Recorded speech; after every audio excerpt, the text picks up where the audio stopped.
Hi friends, ನಾನು Bhagyashree. Welcome to Isha home vlogs. Finally last part of the home ಟೂರ್ಗೆ ಬಂದಿದ್ದೀವಿ, part 5. ಇದರಲ್ಲಿ ನೀವು ಕೇಳ್ತಾ ಇದ್ದಿದ್ದು ರಿಟರ್ನ್ ಪ್ಲ್ಯಾನ್ ಬೇಕು ಅಂತ. ಅದನ್ನು ನಾನು ಕೊಡಲಿಕ್ಕೆ ಟ್ರೈ ಮಾಡಿದ್ದೀನಿ. ನಿಮಗೆ ಗೊತ್ತಿದೆ ಮನೇಲಿ ತುಂಬ ಚೇಂಜಸ್ ಆಗಿರೋದ್ರಿಂದ ಎಕ್ಸಾಕ್ಟ್ ಪ್ಲ್ಯಾನ್ ಇಲ್ಲ, ಬಟ್ ಮೆಜರ್ಮೆಂಟ್ ಬೇಕು ಅಂತ ಕೇಳಿದ್ರಿ. ಸೊ ನಾನು ಮೆಜರ್ಮೆಂಟು ಒಂದು ರಫ್ ಪ್ಲ್ಯಾನ್ನ ಕೊಡ್ತಾ ಇರೋದು.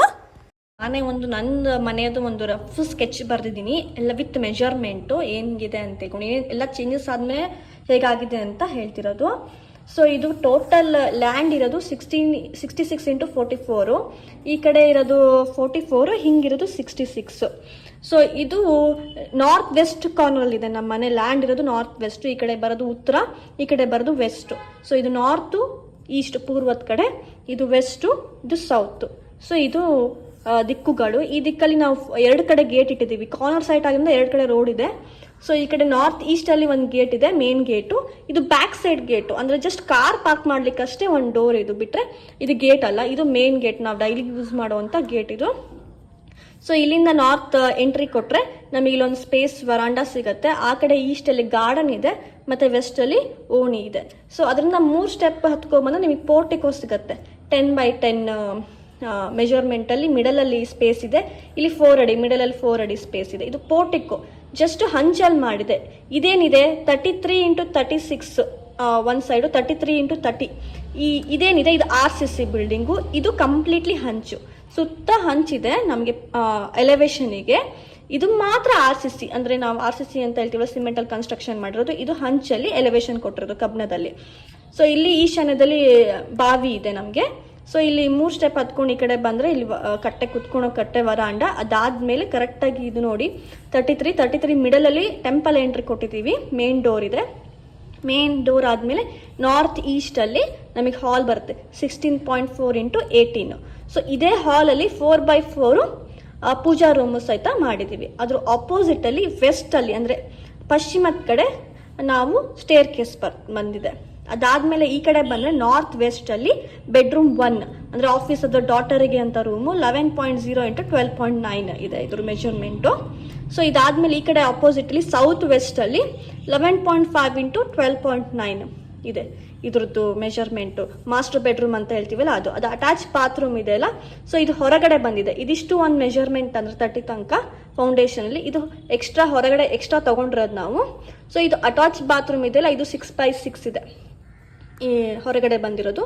ಸೊ ಇದ್ರ ಪಕ್ಕಕ್ಕೆ ಆ ಕಡೆನೂ ಕಾಮನ್ ಬಾತ್ರೂಮ್ ಇದೆ, ಅದಕ್ಕೆ ಆ ಸೈಡಿಂದ ಎಂಟ್ರಿ ಇದೆ, ಮೇನ್ ಹೌಸಿಂದ ಎಂಟ್ರಿ ಇದೆ, ಇದು ರೂಮಿಂದ ಎಂಟ್ರಿ ಇದೆ. ಸೊ ಅದಾದಮೇಲೆ ಕಿಚನ್ನು 11.5 ಇಂಟು 12 ಇದೆ ಪೂರ್ತಿ. ಸೊ ಅದರಲ್ಲಿ 6.4 ಒಂದು ಸ್ಟೋರ್ ರೂಮ್ ಮಾಡಿದ್ದೀವಿ. ಮತ್ತು ಈ ಕಡೆ ಒಂದು ಸಿಂಕು, ಈ ಕಡೆ ಪೂರ್ವಕ್ಕೆ ಮುಖ ಮಾಡಿಕೊಂಡು ಅಡುಗೆ ಮಾಡೋದಿದೆ. ಈ ಕಡೆ ಒಂದು ವಾಶ್ ಬೇಸಿನ್ ಬಂದಿದೆ. ಮತ್ತು ಈ ಕಡೆ ಹೋದರೆ ಯುಟಿಲಿಟಿ ಏರಿಯಾದಲ್ಲಿ ಸಹ ನಾವು ಒಂದು ವಾಶ್ ಬೇಸಿನ್ ಇಟ್ಕೊಂಡಿದ್ದೀವಿ. ಸೊ ಇದು ಯುಟಿಲಿಟಿ ಏರಿಯಾ 6 ಅಡಿ ಇದೆ, ಅಂದರೆ ಇದಿಷ್ಟು 36, ಇದು 30, ಈ ತನಕನೇ ಇದಾಗಿದೆ. ಯಾಕೆಂದರೆ ಇಲ್ಲಿ ಕಾರ್ ಪಾರ್ಕಿಂಗಿಗೆ ನಾವು ಸ್ಪೇಸ್ ಕೊಟ್ಟಿದ್ದೀವಿ, ಗ್ಯಾಪ್ ಕೊಟ್ಟಿದ್ದೀವಿ, ಬೈಕು ಮತ್ತು ಕಾರ್ ಪಾರ್ಕ್ ಮಾಡಲಿಕ್ಕೆ ಅಂತ ಹೇಳ್ಕೊಂಡು.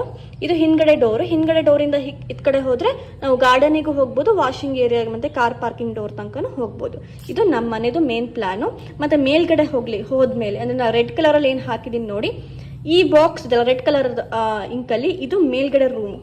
ಸೊ ಇದೊಂಥರ ಹಾಲ್ ಥರ ಸಿಗುತ್ತೆ, ಅಂದರೆ ನಮಗಿದು ಕಾರ್ ಪಾರ್ಕಿಂಗು ಮತ್ತು ಬೆಡ್ರೂಮ್ 2 ಮೆಜರ್ಮೆಂಟ್ ಸೇರಿ ಆಗಿರೋ ಒಂದು ಹಾಲ್ ಆಗಿರುತ್ತೆ. ಅಲ್ಲಿ ಒಂದು ಗೆಸ್ಟ್ ರೂಮ್ ಅಂತ ಅಥವಾ ಪಾರ್ಟಿ ಹಾಲ್ ಥರ ಮಾಡಿದ್ದೀವಿ. ಅದ್ರ ಪಕ್ಕದಲ್ಲಿ 6x6 ಇಂದು ಸ್ಪೇಷಿಯಸ್ ಆಗಿರೋ ಒಂದು ಬಾತ್ರೂಮ್ ಮಾಡಿದ್ದೀವಿ, ಹೊರಗಡೆ ಮಾಡಿದ್ದೀವಿ. ಸೊ ಇದು ಎಲಿವೇಶನಲ್ಲಿ ಕಾಣುತ್ತೆ. ಇದು ಹಂಚಿನ ರೂಮ್. ಇದು ರೆಡ್ ಕಲರ್ದು ಏನಿದೆ ಅಲ್ಲ ಮೇಲ್ಗಡೆ ಫಸ್ಟ್ ಫ್ಲೋರಲ್ಲಿ, ಅದು ಹಂಚಿಂದು ಒಂದು ರೂಮ್ ಆಗಿರುತ್ತೆ. ಸೊ ಇದಿಷ್ಟು ನಾನು ಕಂಪ್ಲೀಟ್ಲಿ ಮನೆದು ಕಂಪ್ಲೀಟ್ ಡೀಟೇಲ್ಸು. ಸೊ ಏನಾದರೂ ಡೌಟ್ ಇದ್ದರೆ ಕೇಳಿ. ಸೊ ನಾನು ಮಿಡಲಲ್ಲಿ ನನ್ನ ಸ್ಟೋರೀಸ್ ಆಗಿರ್ಬೋದು, ಹೇಗೆ ಚೇಂಜಸ್ ಮಾಡಿದ್ದೀವಿ, ಕೆಲವೊಂದು ಇನ್ಫಾರ್ಮೇಷನ್ ಕೊಟ್ಟಿಲ್ಲ, ಏನಾದರೂ ಮಿಸ್ ಆಗಿದ್ರು ಸಹಿತ ನಾನು ಕಮೆಂಟ್ ಮಾಡಿ, ನಾನು ನೆಕ್ಸ್ಟ್ ವಿಡಿಯೋದಲ್ಲಿ ಹೇಳ್ತೀನಿ. ಅಷ್ಟೇ ಅಲ್ಲ, ಇದಿಷ್ಟಕ್ಕೆ ನಾನು ವ್ಲಾಗ್ಸ್ ಮುಗಿಯೋಣ. ದಯವಿಟ್ಟು ನನ್ನ ಪೇಜ್ನ ಫಾಲೋ ಮಾಡಿ. ನನಗೆ ಫಸ್ಟ್ ಟೈಮ್ ನಾನು ಈ ಥರ ವೀಡಿಯೋಸ್ ಮಾಡ್ತಿರೋದು. ಏನೇನು ತಪ್ಪು ಮಾಡಿದ್ದೀನಿ, ಏನೇನು ಮಿಸ್ಟೇಕ್ ಮಾಡಿದ್ದೀನಿ ಅಂತ ನಂಗೆ ಗೊತ್ತಿಲ್ಲ, ಹೇಗೆ ಬಂದಿದೆ ಅಂತಲೂ ನಂಗೆ ಕ್ಲಾರಿಟಿಯಾಗಿ ಗೊತ್ತಿಲ್ಲ. ಪಾಪ ನನ್ನ ಫ್ರೆಂಡ್ ಡಾಲಿ, ಅವಳು ನನ್ನ ಕ್ರಿಯೇಟಿವ್ ಫ್ರೆಂಡ್, ನನ್ನ ಹಳೆ ವೀಡಿಯೋದಲ್ಲಿ ಏನಿದ್ದೀನಲ್ಲ ಅವಳು ನಂಗೆ ವೀಡಿಯೋ ಮಾಡಿದಾಳೆ. ಫಸ್ಟ್ ಟೈಮ್ ಟ್ರೈ ಮಾಡಿದ್ರು, ಏನೋ ತಪ್ಪಾದರೂ ದಯವಿಟ್ಟು ಕ್ಷಮಿಸಿ. ಆ್ಯಂಡ್ ಕಮೆಂಟ್ ಮಾಡಿ ಹೇಗಾಗಿದೆ ಅಂತ. ನನಗೆ ನೆಕ್ಸ್ಟ್ ವಿಡಿಯೋ ಮಾಡ್ಲಿಕ್ಕೆ ಆಗುತ್ತೆ. ನೆಕ್ಸ್ಟ್ ವಿಡಿಯೋ ಯಾವ್ದ್ರ ಮೇಲೆ ಅಂತ, ನೀವು ಮನೆ ಟೂರ್ ಆಯಿತು ಮತ್ತೇನು ಅಂತ ಏನು ಕ್ವಶನ್ ಮಾಡಬೇಡಿ.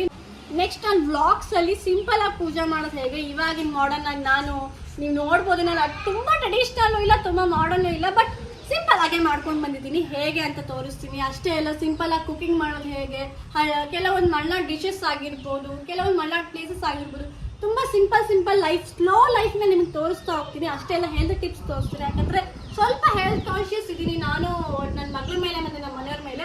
ಸೊ ಡೈಲಿ ಮಾರ್ನಿಂಗ್ ರೂಟೀನ್ ಏನು ನಾನು ಹೆಲ್ತ್ ಡ್ರಿಂಕ್ ಕುಡಿತೀನಿ, ಪ್ರತಿಯೊಂದನ್ನು ತೋರಿಸ್ತೀನಿ. ಸೊ ದಯವಿಟ್ಟು ನನ್ನ ಚಾನಲ್ನ ಸಬ್ಸ್ಕ್ರೈಬ್ ಮಾಡಿ, ಶೇರ್ ಮಾಡಿ, ಫಾಲೋ ಮಾಡಿ.